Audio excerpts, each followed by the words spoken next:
أهمية تربية الطيور المنزلية في المنزل للفرد والمجتمع.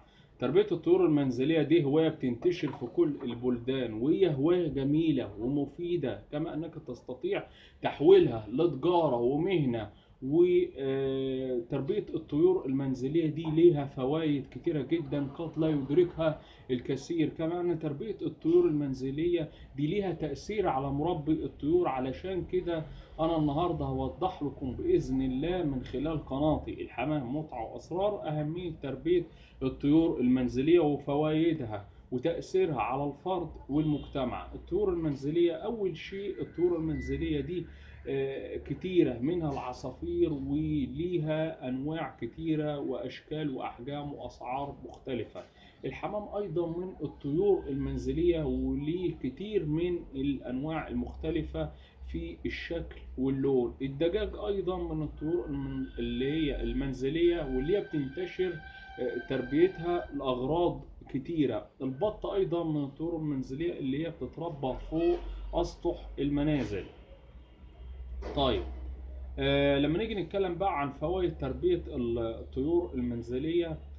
تربية الطيور المنزلية دي بتوفر بعض النقود اللي هي بيتم انفاقها على شراء البيض او الدجاج او اللحوم حين تكون مربي طيور في منزلك. طيب، تربية الطيور المنزلية دي بتضر ربح دخل جيد يساعد في تحسين أوضاع الأسرة الاقتصادية في حال إن أنت تبيع الإنتاج من هذه الطيور أيا كان نوعها. طيب، تربية الطيور المنزلية هتمكنك من استغلال بواقي الطعام والاستفادة منه، حيث تتغذى بعض هذه الطيور على بقايا الطعام المنزلي زي الدجاج والبط. تربية الطيور المنزلية هتمكنك من الاستفادة من الأماكن اللي هي الفاضية، سواء عندك بقى بلكونة أو فوق السطح أو حديقة في المنزل، إن أنت تستغلها في شيء نافع للفرد وللأسرة. تقدر برضو يعني نتكلم عن تربية الطيور المنزلية إن هي تخليك تقضي وقت فراغك في شيء مهم ونافع، وإن أنت تبعد عن الأشياء الضارة زي القهاوي والمخدرات.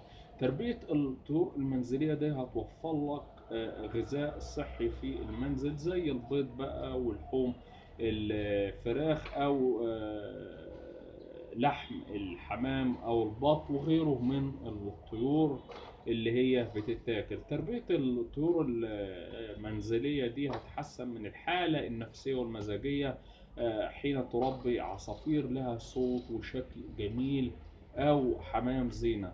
تقدر ان انت تبيع مخلفات الطيور دي، هتدخل لك ربح، وهي اساسا تستخدم في الاسمده العضويه وليها فوائد كبيره لاشجار الفاكهه. بصوا كده حضراتكم، انا القناه بتاعتي لما تخش عليها الحمام متعه واسرار، تختاروا حاجه ما تخلوش على الصفحه الرئيسيه، تختاروا حاجه اسمها قوائم التشغيل. هتلاقوني متكلم عن طيور كتير، هتلاقوني متكلم عن الوز والسمان واسماك الزينه والديوك الرومي والحمام، وهتلاقوني متكلم عن الارانب والعصافير والنعام والبط. تخشوا بقى على قوائم التشغيل دي وتستفادوا، بدل ما اقول لكم بقى على اسماء فيديوهات، لا خشوا على القائمه نفسها. طيب، تعالوا نتكلم بقى عن اثر تربيه الطيور المنزليه على الفرد واثرها على المجتمع. تربيه الطيور المنزليه دي ليها تاثير مباشر على الفرد، حيث الفرد ده هيبقى منتج، اصبح منتج، ما بيعتمدش فقط على دخل الوظيفة اللي هو شغال منها. انا راجل منتج، انا راجل بربي. تربية الطيور المنزلية هتحد من النفقات كلها، حيث تستطيع ان توفر بعض المال الذي كنت ستنفقه على بقى القهوة او على غيرها. تربية الطيور المنزلية هتحافظ على نشاط وعقل مربي الطيور، خاصة إن كان كبير في السن، حيث قلة الحركة والعمل بتخلي الإنسان الكبير يخش في الخرف اللي هو المبكر ويخش في النسيان. فتربية الطيور المنزلية دي هتنشط الإنسان وتخليه مشغول دايما بشيء نافع. طيب تربية الطيور المنزلية هتوفر قدر جيد من التفاعل الاجتماعي سواء ما بين مربي الطيور كأصدقاء، احنا بقى بنربي زي بعض، نقعد مع بعض نتكلم عن الشيء اللي بنربيه، نتبادل الخبرات ما بين مربي الطيور والشاري. طيب تربية الطيور المنزلية هتزيل إجهاد العمل حين تعود إلى المنزل وتشوف بس الطيور بتاعتك، عشان أنا مربي وحاسس وعارف باللي أنا بقوله. تشوف بس الطيور بتاعتك وتقعد معاهم، هتلاقي إن التعب ده راح منك من قبل ما ترتاح وتنام. سبحان الله، التعب بيروح، الإرهاق بيروح بتاع العمل فورا، والحالة النفسية بتتحسن.